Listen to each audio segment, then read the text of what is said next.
Pour ceux qui ne le connaissent pas, on va s'intéresser à François Bégodeau puisqu'il a fait une déclaration qui est eh bien amusante, en tout cas pour moi, et je vais vous la passer. Mais si vous ne connaissez pas l'individu, eh bien vous ne savez pas pourquoi je vous en cause. Alors sachez que François Bégodeau est un gars qui est né en Vendée, hein, comme Louis Boyard. Alors ils ont peut-être ce goût immodéré, eh bien, ou plutôt ce dégoût pour cette blanchité qui les entourait, je ne sais pas. En tout cas, lui a écrit un roman, voire des romans. Il a écrit Entre les murs, Les blessures vraies, et il a adapté lui-même et joué, eh bien, le rôle principal dans son premier film de son premier roman Entre les murs. Et celui-ci a rapporté la Palme d'Or au Festival de Cannes en 2008. Autant dire que il était, eh bien, couvert pour sa vie entière, et c'est un gauchiste gauchisant. C'est un penseur pensif et il aime bien débattre, il aime bien discuter, il a le verbe haut, c'est un petit saligo, mais il semblerait qu'il ait un esprit assez brillant. En tout cas, moi, étant bête comme une pierre, je n'ai pas l'impression qu'il est très malin, je le trouve pas très pertinent, mais qui suis-je? Qui suis Né à Luçon, François Bégodeau passe toute son enfance à Nantes. Il est le fils d'enseignants dans un environnement classé à gauche. Son père étant plutôt parti communiste français. Ses amitiés dans ses études en Hippocagne l'amènent plutôt vers l'anarchisme. Cependant, il déclare avoir voté pour Olivier Besancenot lors de l'élection présidentielle de 2002. Ce qui montre qu'il est un petit peu taré, puisque bon, voter pour un mec de Force ouvrière, faut quand même calmer le jeu. Alors, qu'est-ce qu'il a d'autre? Diversification, thème abordé, François Bégodeau se qualifie lui-même de marxiste libertaire et de révolutionnaire. Il est ainsi décrit par Mediapart, haute valeur morale bien sûr, comme un écrivain de la gauche radicale et bigre. Accusation de sexisme. En avril 2024, il est jugé pour diffamation en raison d'appartenance de sexe. L'écrivain est accusé d'avoir publié sur son forum, dans le cadre de la conversation avec une de ses connaissances, un message diffamatoire et sexiste à l'encontre de l'historienne Ludivine Bantigny, encore une immense gauchiste. Dans un message, il écrit aux historienne que tous les auteurs de la fabrique, lui, seraient passés dessus, même la gaznerie. Bah c'est peut-être vrai. Bah, elle a peut-être la jambe légère, la dame, je ne sais pas. Lui, c'est suite à ses propos, elle s'est sentie souillée, transformée en objet sexuel. Bah oui, mais bon, si c'est une planche à pain où tout le monde vient s'asseoir, elle ajoute que ce n'est pas une blague, mais une violence sexiste. Ah bah peut-être. François Bégodeau admettait une blague qu'il qualifiait de triviale. Alors bon, il a fait plein de trucs, il est reçu sur les plateaux des Twitchers, etc. Donc, et là, il a fait une interview, et dans cette interview, eh bien, il aurait déclaré « Les luttes antiracistes et féministes se percutent, créant des dilemmes insolubles. » Et je dirais, il a le nez fin, le Bégodeau, puisque c'est un fait. On se rend bien compte que cette théorie qui veut que toutes les luttes puissent aller dans la même direction, que comme on a un ennemi commun, on peut lutter ensemble, eh bien, on va mélanger les indigénistes d'un côté, les féministes de l'autre, les transactivistes, les LGBT tout poil, les pédos pendant qu'on y est. En fait, tout ce petit monde peut lutter contre le patriarcat, peut lutter contre la droite, peut lutter contre le grand capital, peut lutter contre le pouvoir, peut lutter contre l'établissement. Mais non, ça marche pas, puisque la communion des luttes, ça ne marche que, eh bien, qu'un certain temps, puisque les opinions, les avis sont contraires et sont antinomiques. Ah, je voulais le placer, antinomique. Je suis content, je l'ai placé. Donc, on va écouter cette séquence de 3027. Je l'ai pas écouté. Alors, ça nous vient de Aloha News. Alors, je sais pas qui sont ces gens, mais à mon avis, c'est encore des gauchistes. Les différents fronts politiques entraient un peu en percussion les uns contre les autres. L'exemple emblématique de ça, j'en parlais déjà dans notre joie, c'était les fameux viols de Cologne. Les viols de Cologne, c'est cette nuit de la Saint-Sylvestre, je crois, 31 décembre, Cologne, beaucoup de gens sont dans la rue, la bourgeoisie allemande est dans la rue, beaucoup de femmes sont dans la rue, très légitimement, et il y a eu, visiblement, alors des gens qu'on a appelé des migrants, c'est toujours un peu compliqué comme signifiant, mais je vais vite, qui ont violenté, brutalisé, et parfois plus, des femmes qui se trouvaient là, des femmes, je dirais, de souche, enfin en tout cas des blanches allemandes. Et donc, Alors, des migrants. Alors, qu'est-ce qu'il veut dire pourquoi migrant? Bah, migrant, c'est migrant. Le mec, il a migré d'un territoire vers un autre territoire, quelles que soient ses raisons. Bon, il y en a, ils migrent pour des raisons économiques, d'autres pour des raisons politiques, d'autres peut-être pour trouver l'amour, d'autres certainement peut-être pour trouver des filles un petit peu plus complaisantes, je ne sais pas. Et là, ils auraient attaqué donc des femmes dans la rue comme ça. C'était comme une nuit des longs couteaux, sauf que à la place des couteaux, c'était des verges turgescentes. Ouais, écoutons-le. Attends, on revient un petit peu en arrière, parce que là, je l'ai coupé. qu'on a appelé des migrants, ce qui est toujours un peu compliqué comme signifiant, mais je vais vite, qui ont violenté, brutalisé et parfois plus des femmes qui se trouvaient là, et des femmes, bon, je dirais, de souche, enfin en tout cas des blanches. Des femmes de souche, ça veut dire quoi? Ah, des souches, de souche européenne. Donc, la population historique, la population qui va que sur ce territoire depuis quelques milliers d'années. Peut-être. Ah, parce que bon, d'un point de vue purement psychocentré, un Nord-Africain et un blanc aussi, hein, c'est... Donc, je sais pas, moi, donc... Mais bon, là, a priori, c'était quoi? C'était de l'Afghan? C'était quoi? C'était du Pakistanais? Et... Donnez des... Précisez, bordel. Allemand. Et donc évidemment la droite a eu beau jeu à ce moment-là de dire que les féministes de gauche ne s'étaient pas empressés de dénoncer les viols de colonnes. Mais pourquoi? Parce que ça revenait à incriminer des migrants ou des racisés.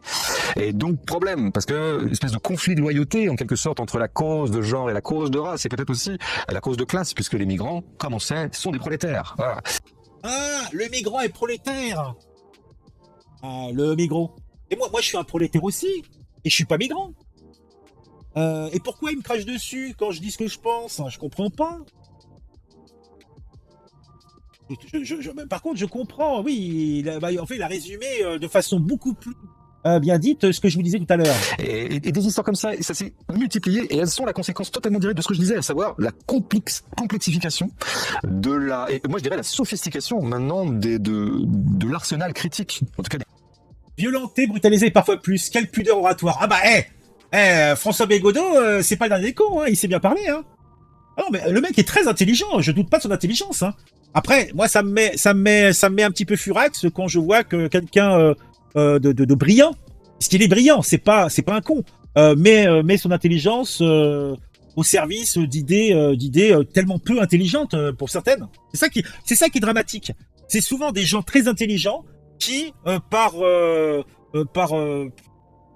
opportunisme pour certains, pour dinguerie pour d'autres, parce que l'intelligence n'empêche pas les problèmes mentaux, hein. les paradigmes critiques dont je me réjouis encore. Je veux dire, vraiment, c'est une grande avancée que maintenant, on ne peut pas être décemment maintenant de gauche sans avoir totalement intériorisé ou assimilé les questions de race et de genre. C'est vraiment, alors que franchement, c'est pas si évident encore dans les années 60, 70, 80. Voilà. Mais ça crée des merdiers. Ça crée des merdiers qui fait que, effectivement, si jamais il y a des rapports dont on sait qu'ils ne se sont pas forcément très bien comportés avec des femmes ou qui ont des propos dans leurs textes qui sont particulièrement misogynes, tout ça.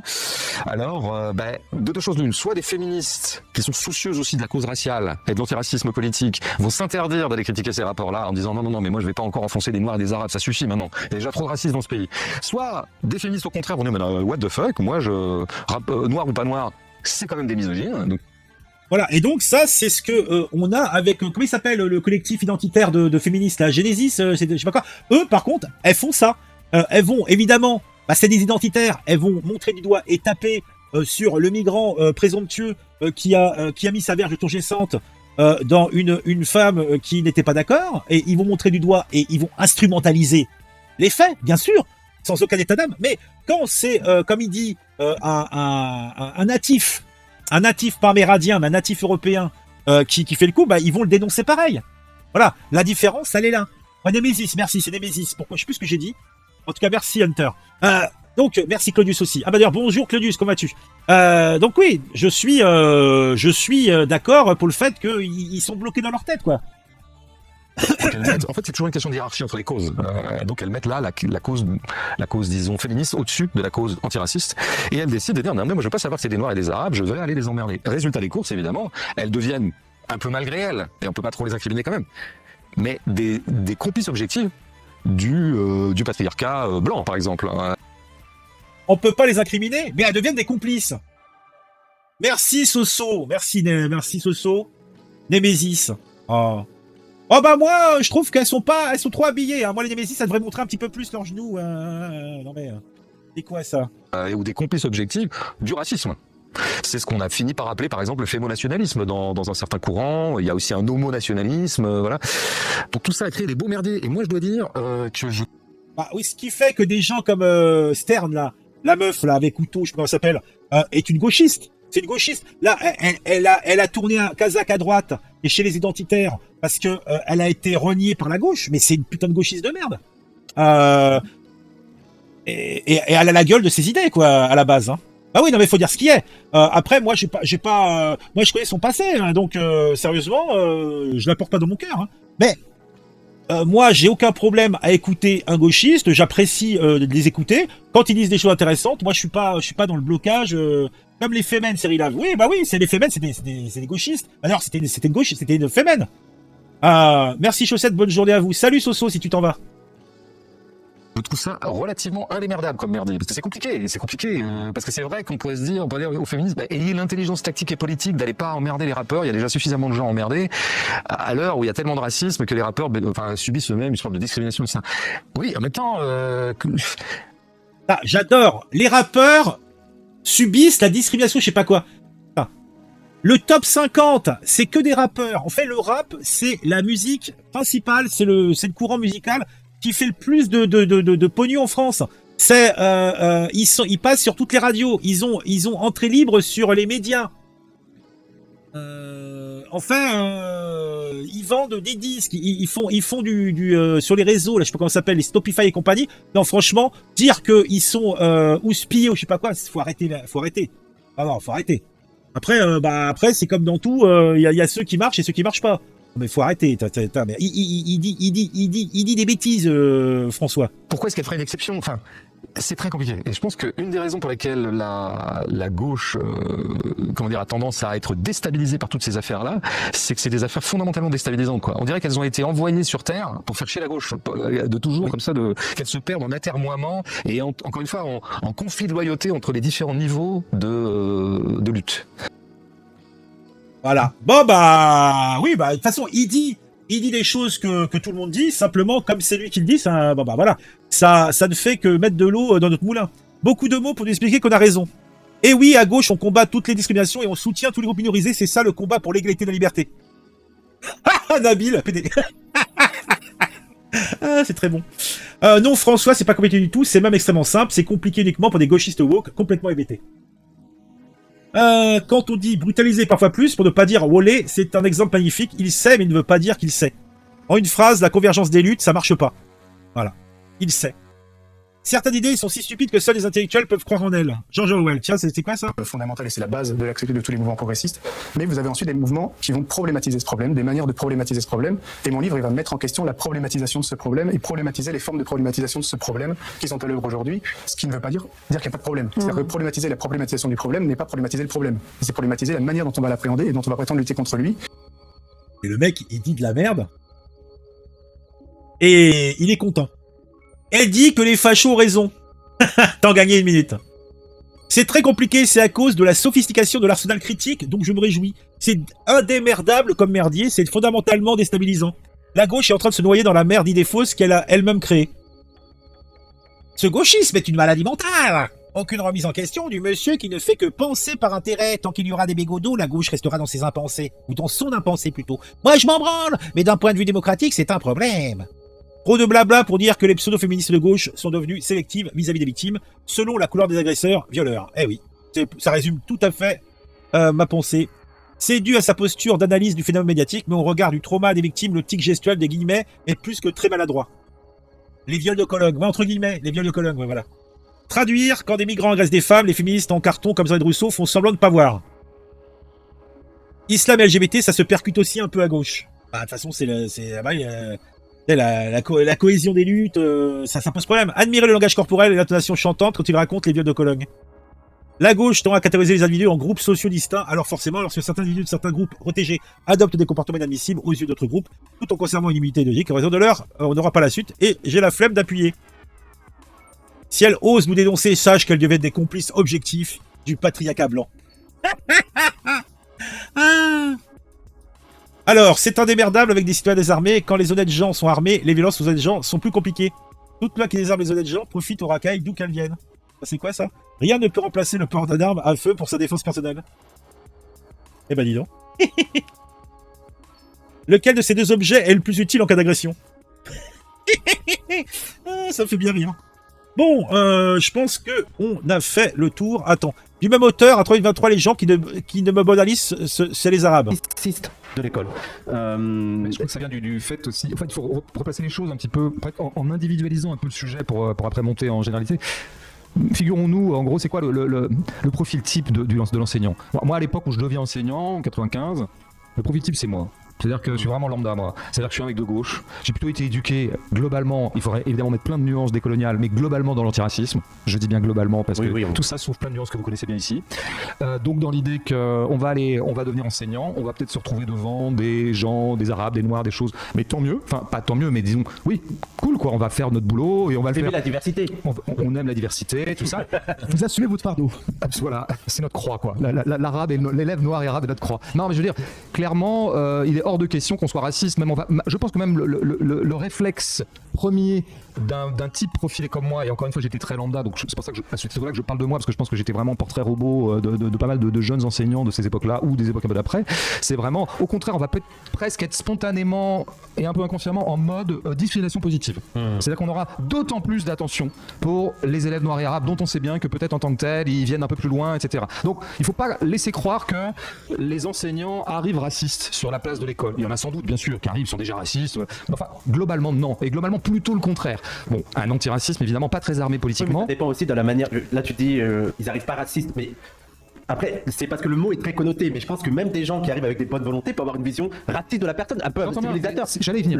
J'allais y venir. Je disais bien que c'était un antiracisme pas très armaturé. Et au bout du compte, et on allait voir la suite.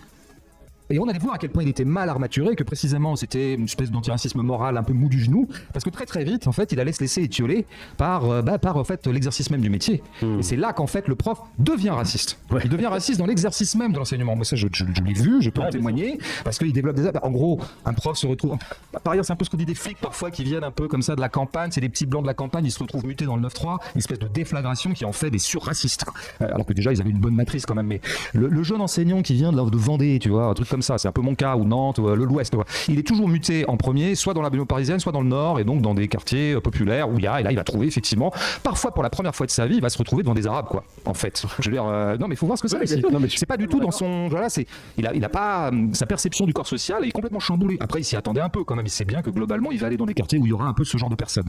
Il arrive encore une fois, pavé de bonnes intentions, mais au bout du compte, évidemment, étant jeune, étant un peu précarisé, étant seul au monde, étant mal préparé au boulot, étant très vite bordélisé, ça donne quoi? Un jeune prof blanc qui vient de Vendée, qui avait plein de bonnes intentions humanistes, un peu faible, mais humaniste quand même, peu à peu, en fait, il va faire un amalgame psychologique entre les gens qui me bordélisent, c'est les Arabes bordélisent, et les Arabes sont des bordéliseurs. Et puis, alors il va pas se l'avouer à lui-même, parce que quand même, il a quand même beaucoup de comment dire, d'antidote à ça. Enfin, il a beaucoup, tu vois, encore une fois, toute une espèce d'écrin humaniste qui fait qu'il ne va pas tout de suite accéder aux affects racistes qui sont en train de germer en lui. Ça va prendre du temps, mais ça va commencer à sortir. Ça va sortir par des petites phrases. Moi, je l'ai noté déjà en 98 à Dreux. J'étais prof à Dreux, donc il y aurait beaucoup de choses à dire, mais c'est une ville où il y avait un grand passif migratoire, si je veux dire. C'est les usines Peugeot, je crois, c'est ça, où il y avait beaucoup comme ça, un afflux d'immigration maghrébine. Et donc, quand t'enseignais dans les quartiers de Dreux, voilà, tu te retrouvais avec ce genre de population. Moi, j'étais au lycée, c'était un peu différent, mais quand même un peu. Et donc, je voyais, en salle d'épreuve, ça donne pas. C'est le grand remplacement qui est en route et il faut la remigration. En plus, on était en 95, c'était des sujets qui n'étaient pas encore complètement à la mode. C'était des hits qui n'avaient pas encore été joués. Mais c'était des petits machins. C'était du micro-racisme qui disait pas son nom. J'aurais pu les noter à l'époque. C'était des petits trucs où on voyait bien de quoi on parlait en fait au réfectoire quand on était en train de parler de les gens qui nous faisaient chier à longueur de journée. Ils avaient quand même à peu près toujours le même profil, quoi. Bah dis donc. François Bégodeau, donc, à propos du racisme chez les enseignants, très vite, les antiracistes morales se laissent étioler par l'exercice du métier. C'est là que les profs deviennent racistes. Oh mon Dieu, c'est sale. Les gens qui nous font chier à longueur de journée, on a quand même à peu près toujours le même profil. Une bonne droite. Bon, voilà, bon, c'était intéressant. Bon, on a maté pas mal de vidéos, là, on a pas mal 22 minutes. Et bah dis donc, pour résumer, ça sent mauvais. Allez, on se retrouve très vite. J'espère que ça vous aura plu. En tout cas, moi, ça m'a plu de vous en causer.